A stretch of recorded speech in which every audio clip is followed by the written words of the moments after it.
Right. All right, let's do the 4 teams in the NFC South. How will they finish? First, to look at the odds. This is as big of a spread as we've seen. The Buccaneers, the clear favorites in minus territory at minus 115, and then there are the Saints at plus 1,500. I'm surprised it's not higher for the Saints. I would have expected 20-1, 30-1. I don't see a path for the Saints this year, which probably means they'll win the division.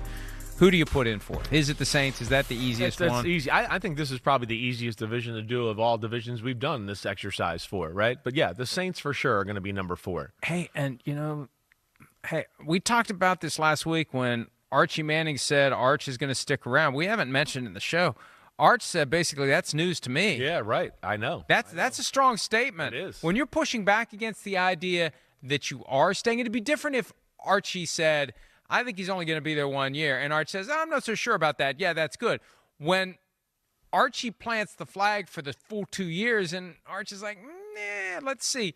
Maybe there is a way it all lines up. And if the Saints end up being really bad, again, wouldn't that be, I always root for good stories. Wouldn't that be a hell of a story if the Saints get in position and Arch Manning enters the draft and they want to take him and Archie says no, which, hey, all he's got to say is, look at what I went through there. So do you either try to change history or do you not want history to repeat itself? I just think that's got the potential. Right. And they may be in position to do it again. They're the betting favorites to have the fewest wins in the NFL, which would put them in position to have the first overall pick. But you and I are on the same page. Saints in 4th place. Yeah, Saints in 4th place. And the Arch Manning thing it is interesting that he came out and said that and kind of, rebuked his grandfather like that, right? Like that. Close. Yeah, it's rebuke. It's rebuke. It's rebuke. Okay, close enough. But either way, I do find that interesting that he said that. I still think he's more likely than not to stay 2 years, right? But obviously he's going, wait,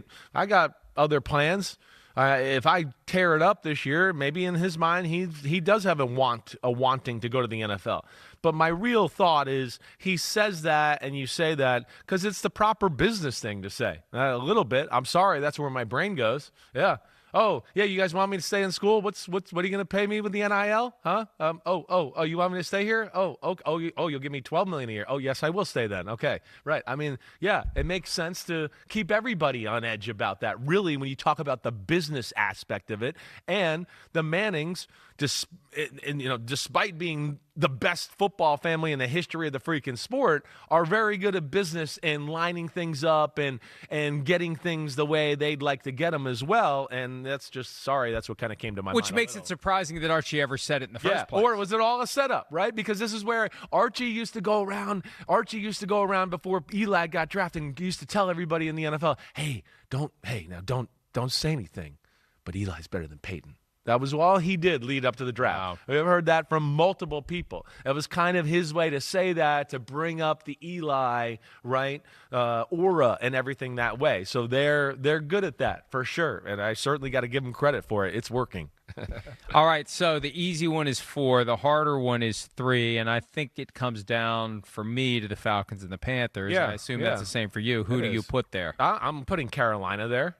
I'm not sold on Carolina yet. I know we had a good end of the year with Bryce Young and things went well, and it certainly looks like it's headed in the right direction.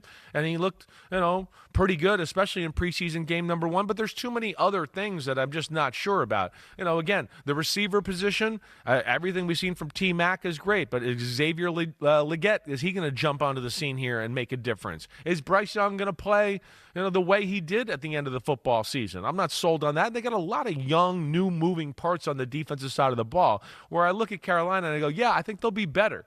They'll be better, but I'm not going to pick them to be in the top 2 of this division. It's so relative when it comes to assessing whether or not there's been improvement for a team because the Panthers have this kind of vibe that they were better.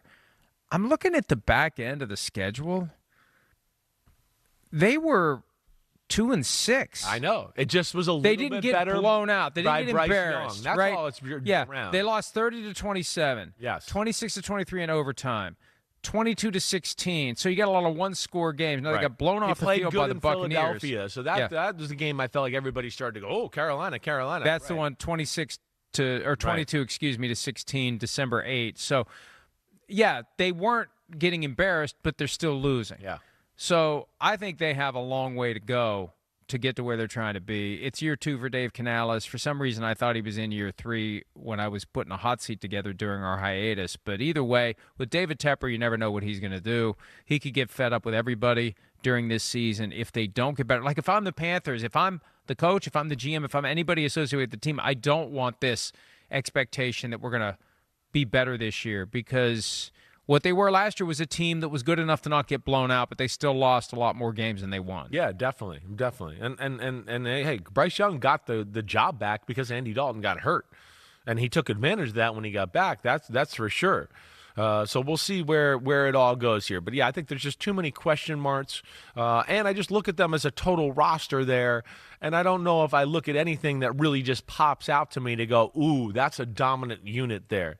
I think things are going in the right direction. They're going to be a better football team, but, yeah, I don't think they're anything like close to playoff worthy quite yet. And just for clarity, we are both on the Panthers, third place in the NFC South. So that leaves – and this one's probably the easiest one we've done. And I hate to go chalk. You said that yesterday. Like, wait, but I mean, it's chalk for a reason. So some divisions seem chalk. I mean, I don't know what else to say. Right? We did the AFC East yesterday.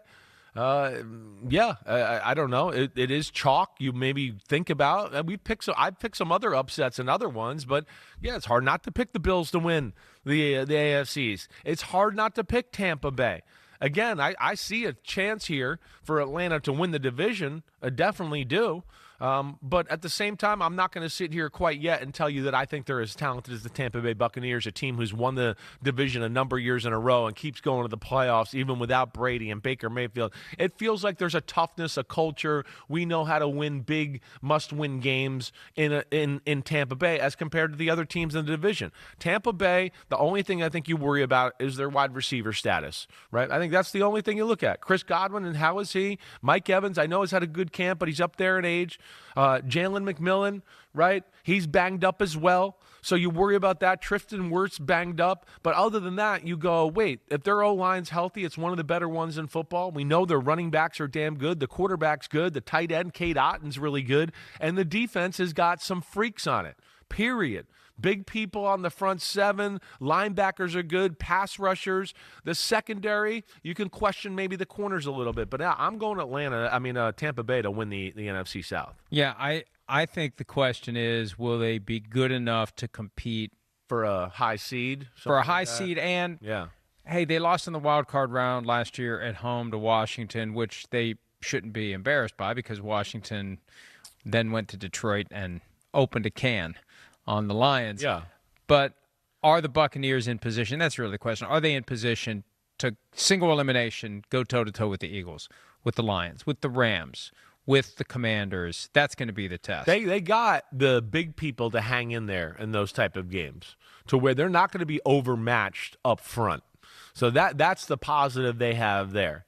I think it's do they have the guys in the secondary that can play man-to-man at times and stop some of these elite passing games with the receivers? I think that's one of the things you question with Tampa Bay, is they're pure cover guys that way. And then, like I said, the receivers off of that and what that'll look like. I mean, that's one other thing you question, but I don't feel totally bad about that group right there. And especially they got Emeka Egbuka, who you expect to contribute, the first-rounder from Ohio State.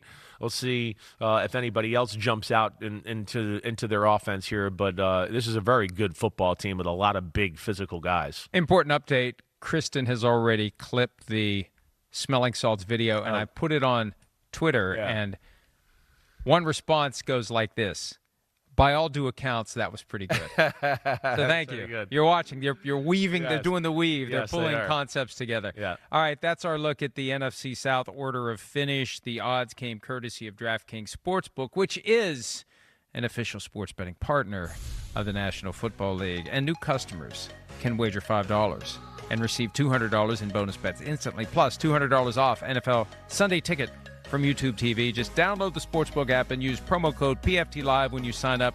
DraftKings Sportsbook, the crown is yours. As always, wager responsibly, only with money that you are fully prepared to lose, because if you listen to us, you probably will. More PFT Live. Hi, it's Mike Florio. Thanks for watching PFT on YouTube. Hit subscribe for the latest news and analysis from Pro Football Talk.